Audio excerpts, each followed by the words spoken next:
Bonjour mesdames et messieurs, bienvenue à la grande édition de ce soir dont je le réel plaisir de vous présenter. Fini l'année scolaire, revivent les vacances des hectares, les élèves le fric après 9 mois de cours. Les élèves ont droit au repos et divertissement, ce qui est par contre une préoccupation pour les parents, c'est de savoir comment occuper les enfants pendant cette période. À leur encadrement et assurer ainsi la suivi de leur éducation. Où est au cas les sages pour nous qui vous ont dû plus suivre. L'éducation des enfants revêt un caractère permanent. Bien que l'année scolaire tend vers sa fin, pendant les vacances, les parents doivent continuer d'assumer leurs responsabilités vis-à-vis des enfants. Les parents ont le devoir de contrôler les enfants car l'avenir de demain leur appartient. Le moindre mouvement incontrôlé de ce tout petit peut causer de problèmes éducationnels comme l'a évoqué cette dame. Surtout pour l'avenir à Bana. Tant qu'il y a des parents, on peut s'en conseiller, les parents nyonso oyo RDC. Bana lelo tout le monde a bana belé ba viol. Mais belé zo comme na bana pour na biso ba parents pour to lingi ba laisser aller na bana mona oke bana a congé bana oke ko sakana ko ta ba voisin ba ko ta place ko ta kuna bana to éviter façon ba ko sakana et on moni makama belé ba oya les so pe bana ba to te kaka a to sala net singa pe bo na te kat mais na za bana na awa. Les parents doivent protéger leurs enfants en leur accordant quelques heures pour jouer avec leurs amis et doivent veiller à tout mouvement, surveiller l'endroit où l'enfant est en train de jouer. La charge en grande partie revient à la maman parce que c'est elle qui reste souvent à la maison. Nous devenons très déserteurs. On laisse les enfants faire n'importe quoi, n'importe comment. Parce qu'il y a plusieurs milieux d'éduquer les enfants. Il y a l'église, il y a l'école, il y a nos familles. Parfois l'environnement d'une manière générale. Donc les parents, nous sommes obligés de continuer d'encadrer les enfants pendant la période de leurs études ainsi que la période des vacances comme telle. Nous sommes obligés le matin, peut-être continuer avec le suivi des enfants. Ils peuvent le matin se réveiller, prendre leur thé et à un moment donné lâcher les enfants peut-être pendant 1 heure, 2 heures, 3 heures pour qu'ils aillent jouer. Et après on doit récupérer les enfants pour qu'on puisse échanger avec eux.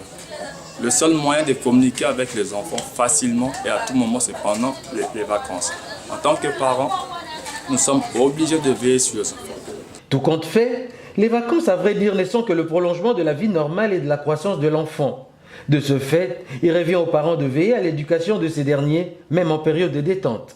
Parlons santé, actuellement les gens ont pris l'habitude de prendre des médicaments sans l'avis du médecin. Quelles pourraient donc être les conséquences de cette automédication à gagner du terrain? Ferley Bongani, Vini Yaba nous en parle. La santé n'a pas de prix, dit-on. Le fait de prendre des médicaments sans prescription médicale a des conséquences néfastes, comme l'a expliqué le docteur Dina Mambou. Bon, c'est vrai que l'hôpital c'est un peu cher, mais comme dit-on, la santé n'a pas de prix. Quand vous vous donnez à l'automédication comme ça, bon, vous pouvez commencer d'abord avec l'automédication. Vous vous achetez par exemple la paracétamol, peut-être la quinine. Pour la quinine par exemple, il y a quinine 250 mg, 300 mg, 500 mg. Et tu ne sais pas quelle quinine tu vas prendre. Tu prends par exemple 300 mg chez quelqu'un de 45 kg. Même s'il prenait ça, comment ça ne va pas marcher? Déjà, au lieu de venir directement à l'hôpital, l'argent que... Parce que même quand tu vas aller à la pharmacie, tu vas donner l'argent. C'est que tu as déjà dépensé là-bas. Et après, quand ça ne va pas marcher, ça sera comment, un paludisme, comme nous l'appelons, compliqué, ou un paludisme grave. Donc ça sera plus la même chose. Vous n'allez plus dépenser de la même façon que si vous étiez venu au départ. Le rôle de la pharmacie est seulement de vendre les médicaments et de donner des calmants en cas d'urgence, contrairement à ce que pensent les gens, qu'il y aura guérison au niveau de la pharmacie. Tout ça est identifié, par exemple, un tardif, moi c'est ce examen exaté. Dans Koya, donc c'est moi qui souhaite calmer fièvre, on a pour le bec qui c'est ça examen. Par exemple, de prendre paracétamol, aspirine, amidol, pour on a ils ont qui se fièvre, soit comme Mélie, à comme famille vraiment moi un peu qui met voilà la bien pour lobby à qui ça c'est examen. Quand on se sent mal, il serait mieux d'aller directement à l'hôpital chez un médecin pour s'y faire consulter au lieu d'aller à la pharmacie pour y acheter des médicaments selon sa propre imagination. Et biso pe bien photo ba pharmacien pe ba comment à côté kabiteka te ka pharmacie ça ne pharmacien te azana un corps médical te mais ay bati no ye car comment le commerce. Parents politiques, la situation socio-politique et économique devient de plus en plus grave. Les avertissent et demandent où va donc ces pays, telle est la question posée par le Congolais sur l'avenir de leur pays par la rédaction de Mandat RTV. Rodrigue Banana nous éclaircit sur ce sujet. Regardez. C'est depuis la fin de l'année 2016 que devaient être organisées des élections libres et transparentes pour l'alternance au pouvoir. Faute de cela, la situation socio-économique du pays se retrouve asphyxiée. Et parmi les victimes de cette situation, une grande portion de la jeunesse. Raison pour laquelle on leur a tendu le micro pour savoir ce qu'ils pensent de l'avenir de leur pays, la République démocratique du Congo. Jeunesse, il y a les lots, ils ont vraiment un bébé. Et c'est un bébé par rapport à quoi? Au moment où ils ont un jeune qui soit 6 classes, Moussala et Zate, au moment où il lobby, après lobby, on a retrouvé un Libanda, à Komi Kuluna. Donc. Non, la jeunesse d'aujourd'hui n'est pas vraiment bonne comme avant par rapport à nos parents. Parce qu'aujourd'hui, les jeunes se distraient trop au lieu qu'ils puissent se concentrer assez à des choses qui sont utiles, mais ils se concentrent plus dans des choses qui sont inutiles et qui sont vraiment terre à terre. Et c'est pas vraiment propre. Hein. Il faut vraiment qu'ils se concentrent aux études pour préparer l'avenir de demain. Un pays sans jeunes est un pays sans avenir, dit-on.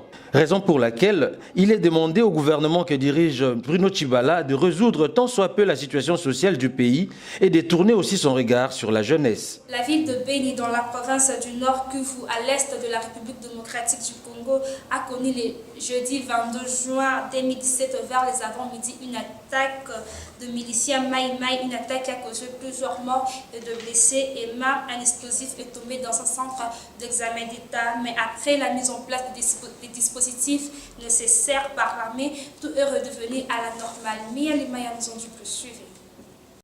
La ville de Beni, près de 400 km au nord de Goma, dans la province du Nord Kivu, à l'est de la République démocratique du Congo, a connu une attaque d'hommes armés ayant duré tout l'avant-midi du jeudi 22 juin 2017. D'après des sources militaires, il s'agirait des miliciens Maï-Maï qui ont tout d'abord attaqué les forces armées à Kalao, village situé à environ 15 km au nord-est de la ville, puis une position des FARDC à Rwangama, un quartier populaire de la commune de Beni. Selon l'armée, le bilan provisoire fait état de 3 militaires FARDC tués, 13 Maï-Maï tués également, 13 capturés et 6 blessés. Ces miliciens ont investi les installations de la radio Mongano en plein combat, mais sans faire aucun incident. Les combats ont atteint le centre-ville, précisément autour de la mairie, située sur le boulevard Nyamwisi, commune de Beni. Dans l'enceinte de la mairie, 4 assaillants ont été tués. Un explosif est tombé à l'Institut Bungulu Beni, causant ainsi des blessés, dont 4 élèves et un surveillant. L'armée affirme que les évadés de la prison de Kangbaï ont participé à cette attaque du jeudi 22 juin. D'après les porte-paroles de l'opération Sukola 1 Sud, la ville de Beni est en danger en dépit de l'attaque de ce jeudi dernier. L'armée a placé des dispositifs nécessaires et tout est sous contrôle. La MONUSCO a initié des patrouilles motorisées dans la ville aux côtés des FARDC déployés. Parlons accoutrement chez le jeune fille. Actuellement, le corps des jeunes filles ne semble plus avoir de la valeur propre. Le jeune fille se considère comme un instrument de publicité et de promotion. S'habille de façon presque pas décente, Doni, taille basse, mini-jupe, autant de formules qui laissent à désirer. Farah Gongani et Serge Mounouki nous ont fait un reportage sur ces sujets. Suivez. À une certaine époque, c'était difficile de voir le corps d'une jeune fille exposé, contrairement à ce que nous vivons aujourd'hui. Les jeunes filles ne s'habillent presque plus de manière correcte ou décente. C'est comme si elles faisaient de la publicité ou la vente de leur corps. Tu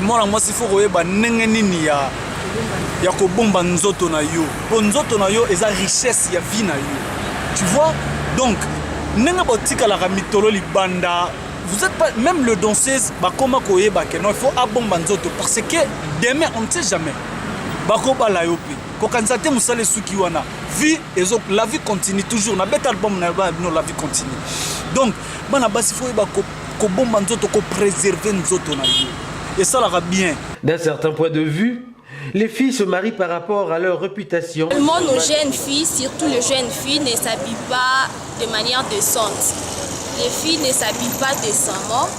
Nous voyons plus, elles aiment plutôt exposer leur corps. Vous voyez peut-être une partie de leur sein exposé, ce qu'on appelle communément nastou.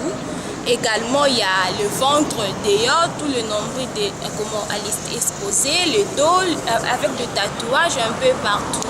Donc, c'est vraiment déconseillé, surtout pour une jeune fille qui aime bien se respecter. Ce n'est pas propre d'exposer son corps. Vous ne faites pas la publicité de votre corps. Or, c'est la dignité de la femme.